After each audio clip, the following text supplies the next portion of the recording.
ফলে ইলিয়াসের সম্পত্তিতে টান পড়ল। ইলিয়াসের সম্পত্তিতে টান পড়ার কারণ কি? এর ফলে ইলিয়াসের যে পরিণতি হয় তা সংক্ষেপে লেখো। এই প্রশ্নটি তোমাদের কম বেশি 150টি শব্দে লিখতে হবে।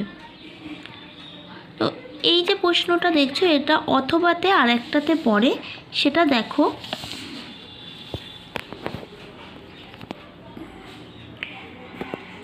আসল অবস্থা বুঝে উঠবার আগেই সে একেবারে সর্বহারা হয়ে পড়ল। সে বলতে কার কথা বোঝানো হয়েছে?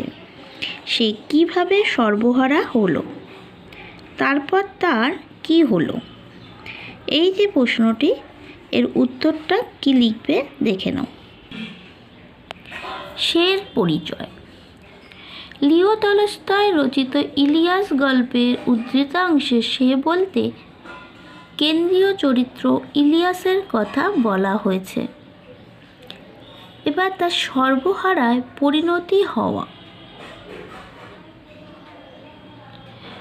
দীর্ঘ 35 বছরের অক্লান্ত পরিশ্রমের নিষ্ঠার ফলে ইলিয়াস প্রচুর সম্পত্তির মালিক হয়ে উঠেছিল। কিন্তু ইলিয়াসের ছোট পুত্র ও তার মুখরা স্ত্রীকে আলাদা করার সময় একটি বাড়ি ও কিছু দিয়ে দেওয়ায় তার সম্পত্তিতে টান পড়ে। এরপরেই মড়ক লাগে। মড়কের ফলে ইলিয়াসের অনেকগুলি ভেড়া মারা যায়।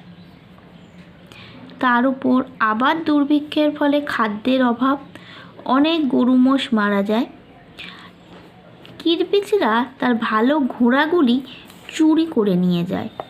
ফলে ইলিয়াসের অবস্থা দ্রুতই খারাপ হয়ে যায়।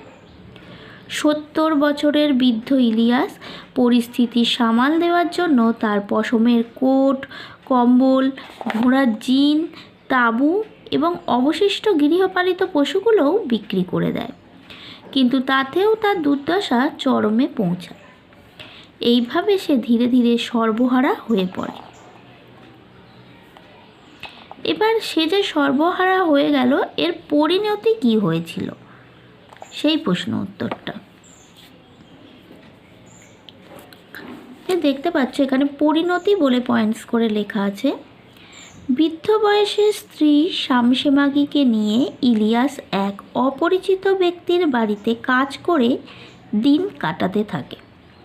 ছোট ছেলে দূর দেশে চলে যাওয়ায় এবং একমাত্র মেয়ে মারা যাওয়ায় অসহায় বৃদ্ধ দম্পতিকে সাহায্যের জন্য কেউ ছিল না। এই সময় তাদের এক দয়ালু প্রতিবেশী মোহাম্মদ শাহর কাজের বিনিময়ে ইলিয়াস দম্পতিকে নিজের বাড়িতে আশ্রয় ও খাবার দেয়। ইলিয়াস গ্রীষ্মে মোহাম্মদের তরমুজের ক্ষেতে কাজ করত আর শীতকালে গরু ও ঘোড়ার দেখাশোনা করত। তার বৃদ্ধা স্ত্রী শামসেমাগি ঘটকির দুধ দুইত এবং কুমিশ বানানোর কাজ করত। এইভাবেই একদা বিত্তশালী ইলিয়াস সম্পত্তি হারিয়ে ভাড়াটে মজুরের কাজ করে দিন চালাতে থাকে। এই উত্তরটাই লিখতে হবে।